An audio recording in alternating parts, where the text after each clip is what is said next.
ഈ sticky note വെച്ചിട്ട് ഒരു പോക്കറ്റ് കലണ്ടർ ഉണ്ടാക്കിയാലോ?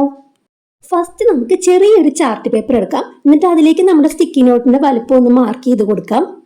എന്നിട്ട് അത് കട്ട് ചെയ്തെടുക്കാം കേട്ടോ. ഇനി ഇതിൽ നിന്ന് ഒരു സ്റ്റിക്കി നോട്ട് എടുത്തിട്ട് ആ പേപ്പറിന്റെ അടിയിലായിട്ട് നമുക്ക് ഒട്ടിച്ചു കൊടുക്കാം. ഇനി നമുക്ക് ആദ്യമായിട്ട് അതിൽ എഴുതി കൊടുക്കേണ്ടത് ഡിസംബർ ആണ് കേട്ടോ. പിന്നെ 2026 എഴുതി കൊടുക്കുക. പിന്നെ ഡേറ്റ് എഴുതുന്നതിന് മുന്നേ ചെറുതായിട്ട് ലൈനൊക്കെ വരച്ചു കൊടുത്തു കഴിഞ്ഞാൽ നമുക്ക് കറക്റ്റ് നേരെ നേരെ എഴുതാൻ പറ്റും. ഇല്ലെങ്കിൽ കുഴപ്പമൊന്നുമില്ല, നമ്മൾ നേരെ എഴുതിയാലും മതി. അപ്പോൾ അതിലാദ്യം സൺഡേ, മൺഡേ, ട്യൂസ്ഡേ എന്നുള്ളതിന്റെ ഫസ്റ്റ് ലെറ്റർ എഴുതി കൊടുക്കാം. അതിനുശേഷം അതിന്റെ അടിയിൽ നമ്മൾ കലണ്ടർ നോക്കിയിട്ട് ഡേറ്റുകൾ ഇങ്ങനെ എഴുതി കൊടുക്കാം കേട്ടോ. ആ ലൈനുകൾ പെൻസിൽ വെച്ച് വരച്ചിട്ട് അത് മായ്ച്ചു കൊടുത്താൽ മതി. ഇനി അടുത്ത സ്റ്റിക്കി നോട്ട് വേറൊരു കളറിൽ എടുക്കുകയാണ്. ഗ്രീൻ കളറിൽ എടുത്തു. അതിലേക്ക് നമ്മൾ നവംബർ എഴുതി കൊടുക്കുകയാണ് കേട്ടോ. പിന്നെ നമ്മൾ നേരത്തെ ചെയ്ത പോലെ തന്നെ സൺഡേ, മൺഡേ, ട്യൂസ്ഡേ എന്ന് എഴുതി കൊടുത്തു. അത് കഴിഞ്ഞ് അതിൽ ഡേറ്റ് എഴുതി കൊടുത്തു. അങ്ങനെ തുടർച്ചയായിട്ട് എഴുതി പോരണം.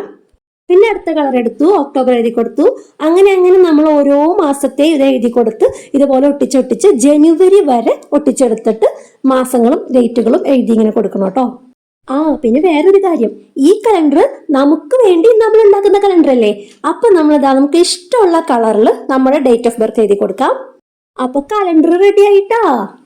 ഇതിപ്പോ നല്ല കളർഫുൾ കലണ്ടർ ആയില്ലേ.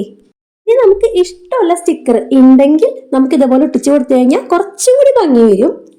ഇനി നമ്മൾ ആ ചാർട്ട് പേപ്പറിന്റെ ബാക്കിയുള്ള ഭാഗം ഇതുപോലെ ഒന്ന് മടക്കിയിട്ട് ഒരു സ്റ്റിക്കർ കൂടി ഒട്ടിച്ചു കൊടുത്താൽ മതി.